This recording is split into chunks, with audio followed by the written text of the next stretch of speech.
Seattle is a port town, so what's better than taking a harbor cruise through Elliott Bay?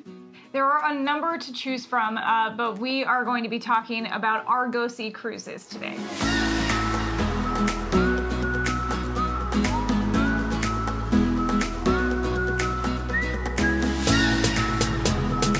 Hi, I'm Adam. And I'm Phoebe. And we're the couple behind In the Great Wide. We are visiting Seattle via the Amtrak USA Rail Pass. We had just gotten into town coming off of the Empire Builder. Very, very long route from Chicago to Seattle, through the upper plains and lots of nothingness. It was a 2-day train ride, so we were super happy to get into Seattle.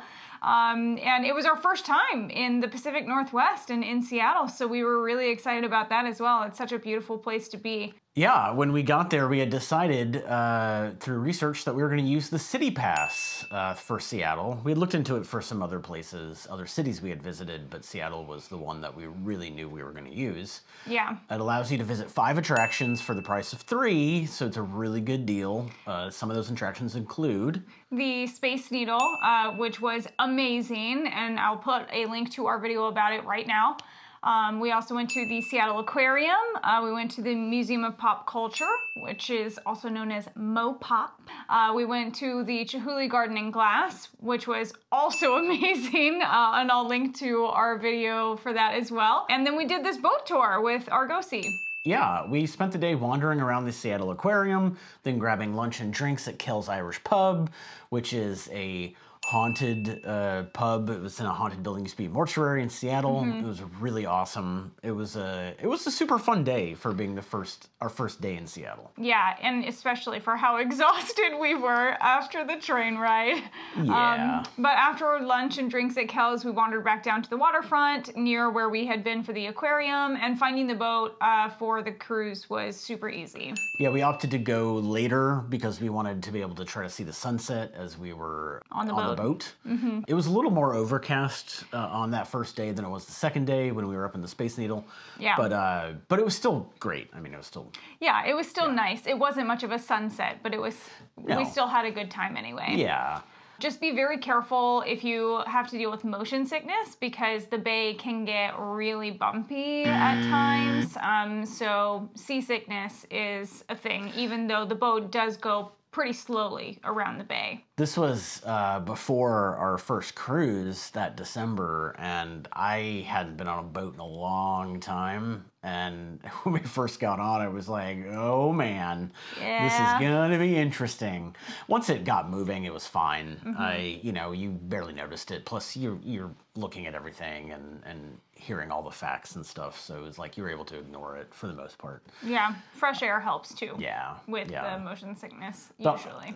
Yeah. The harbor cruise is essentially a long lap around Elliott Bay, which is inside Puget Sound. The tour around Elliott Bay, it only takes about an hour, so it's a pretty quick ride. And it's an open air boat on the top deck, and it's enclosed on the lower deck. The upper deck definitely has the better views, but make sure that you bundle up. Yes, especially when you're going later in the season, like and later in the day. Winter, yeah. I mean, the temperature plummets as soon as the sun starts to go down, and it can get real cold. Yeah, and it can be windy when you're out on the water on top of a boat, so just bundle up anyway. Make sure you get there early to get the best seats right along the side of the boat, because it will fill up very quickly. They actually require you to be there a half hour early because the boat will leave on time. And if you're not there, then they will leave you. Yeah, but the seats that are like right along the sides of the boats that have the best views fill up first. Yes. So get there extra early anyway so that you can get good seats. And the chairs are really informal. I think if there's one thing that they could improve on, it would be more comfortable seating. Because they were just kind of like plastic chairs on the upper deck. Yeah. But on the lower deck, there's a bar. They serve beer and wine. They also have a limited cocktail menu. So you can have a drink while you are on the tour.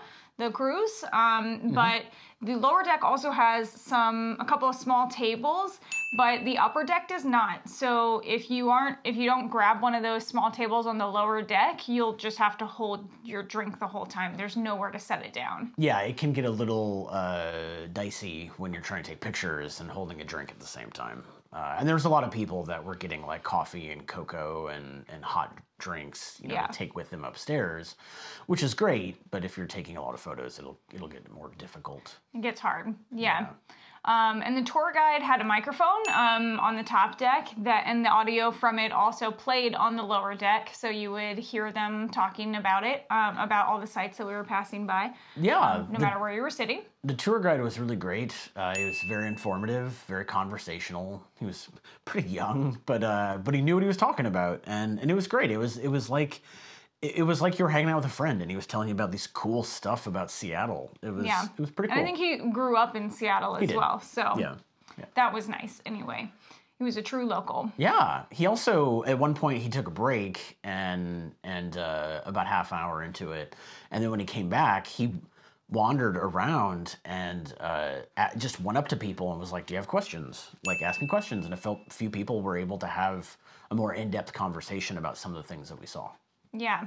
I thought it was pretty nice for them to do that. Yeah, definitely. But we got to see the downtown skyline of Seattle. So awesome. Yeah, we got to kind of see where everything was in relation to the Space Needle, because the Space Needle is further north of downtown, and it kind of has its own space in the skyline. It's its own little skyline, and it's really interesting because you can really tell how there's not anything else around. You know, it's like giant buildings, and then there it is, just sitting there. Yeah, but off on its own. Cool. It's just really rad. Yeah. Yeah, but they did that on purpose so that Yes. the Space Needle would have amazing unobstructed views. Correct.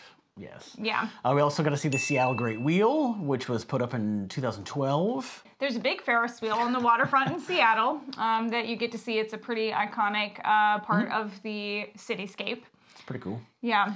You got to see the back of the Seattle Aquarium, which was cool. He gave a lot of fun facts about the Seattle Aquarium, how it's connected right to the water, and they actually use the harbor and some of the bay there for the animals and stuff. It was really cool. Yeah. And he pointed out the Edgewater Hotel, which I believe had the Beatles fishing out of it? In 1964, when the Beatles did their first North American tour, they came to Seattle, and the Edgewater Hotel was the only hotel that was willing to put them up. I know it seems really weird, but back in the day, people thought the Beatles were going to make their children demonic. Like, they literally thought that this rock and roll was going to kill everybody. And so no one wanted to put the Beatles up, so they put them up in the Edgewater Hotel, and there's a very famous photo of the Beatles fishing out of the window, which within a month, Seattle passed a law that you could no longer fish out of hotel windows. Yeah. Yeah, it's really funny because it's hard to imagine thinking that, it's a band and like they're going to destroy the moral fabric of our lives. And it's the Beatles. Like, really? The Smith Tower, you can see, which at one point is 32 stories. At one point was the tallest skyscraper outside of New York City. When it was first built in like 1914, I think. It was only 32 stories, so I mean, obviously it's dwarfed now by at least 5 or 6 other buildings just in Seattle, if not more. But the really cool thing about the Smith Tower is that it has this like pyramid top, and it's a 3-story apartment building.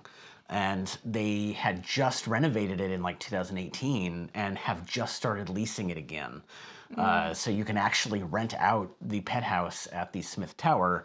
I want to say, I think the rent is around $12,000 a month. But I've seen pictures of the inside, and it is incredible. It's 360 view because there's just windows. There's like 36 windows everywhere. That's crazy. It's really rad. It had just been, when we were there in Seattle, it had just been rented out. It had been up for rent for like a year and had just been rented out. That's crazy. But it was only at least for 12 months, so look for it if you want to live in Seattle.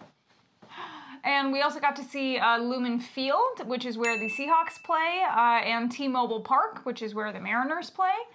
And we got to see the Seattle cruise port where there was a Royal Caribbean ship docked, waiting to take off. Go to Alaska. Yes.